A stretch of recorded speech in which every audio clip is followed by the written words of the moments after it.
So, check this out, people. The other day I posted a video talking about how exhausting it is living in the Philippines, right, with all the noise, all the ruckus, not enough hot water or no hot water, or not enough running water or no running water. The heat. I just got out the shower, and I don't know if you can tell, but I am almost soaked, right? I have the AC on, I had the fan on, I had the screen door open to allow some fresh air in, and it is just impossible to be comfortable in this country, right? And as each day goes by, I'm getting more and more exhausted. And so I'm really looking forward to taking a vacation from this vacation, right? And so I want to show you this clip of how they drive here in the Philippines. In my last video, I spoke about how when I was on the bus going to Naga City, the bus wouldn't stay in its lane. It would either drive on the line, right? Or it would drive onto incoming traffic in order to pass the car in front of them. So here's the clip just so you can get a sense of how they drive here.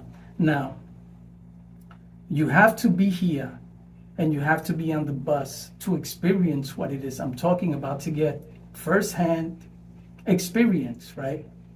But this is just a small clip so you can see exactly what it is I'm talking about.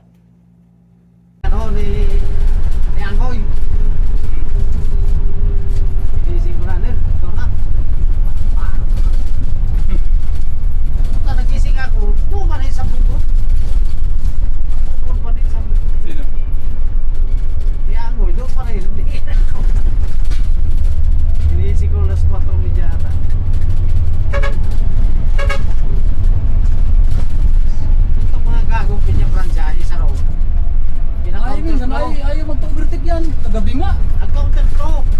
Tinalaw ko sa ano yan. Kaya nagkabuhol-buhol ng traffic. Kagabi, mayroon ng mga pulis doon. Dapat huliin yan. Kagabi may pulis na talaga doon. Dapat yung ganyan nag-counter flow. Nakikita ng ating mga reckless. Wala nang pakiusap. Mga dadala, mga diputa ng mga driver niya, mga passport. Huwag mo rin gayahin. Ako, batuhin ko sana nung isa gabi. Wow. Hindi ko kaya balagbagan, hindi ko malapad eh. Sabi ko nga, pila-pila kami dito, nag-uutong. Ganyan ba? Kasi panis yan. Ang bato pa. Paano ipapatuhin sila? Hindi, naglulusot sila. Bala ko, dala ko ng pako na tupa-tupa. Pagkahagi ko, batik na hindi makina. Nabisan siya. Pako tupa-tupa. Pagdating sa dulo, makalagbag sila ngayon. Hindi na makalot. Taga-sundo ni Ross. Kanto? Kanto? Kanto. Nabeso ka na dumaan. Hindi, pero sino naman talaga ako dumadaan? Hindi naman dumadaan sa Sambat.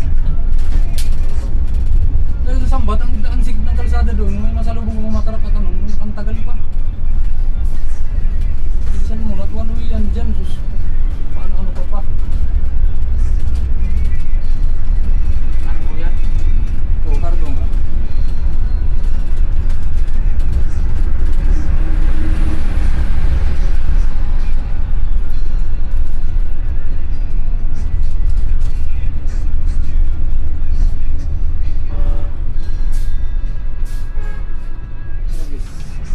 Hindi kinabit ka agad.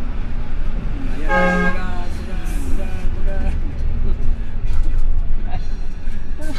pabagal-bagal pa ka. Hindi kinabit ka agad. Nangalino na nga ako. Tingnan mo naman yung cargo din yung ganyan. Yung mga bagong kasi dyan linalagay mo sa cargo, no? Nahulog ba ka dun sa ano? Kuya kay Bay, nung... Natin sa Malikboy. Oo, dun mga sa Malikboy. Patay Hulog doon. ba ka? Patay doon driver. Nadagan na ng mga ano.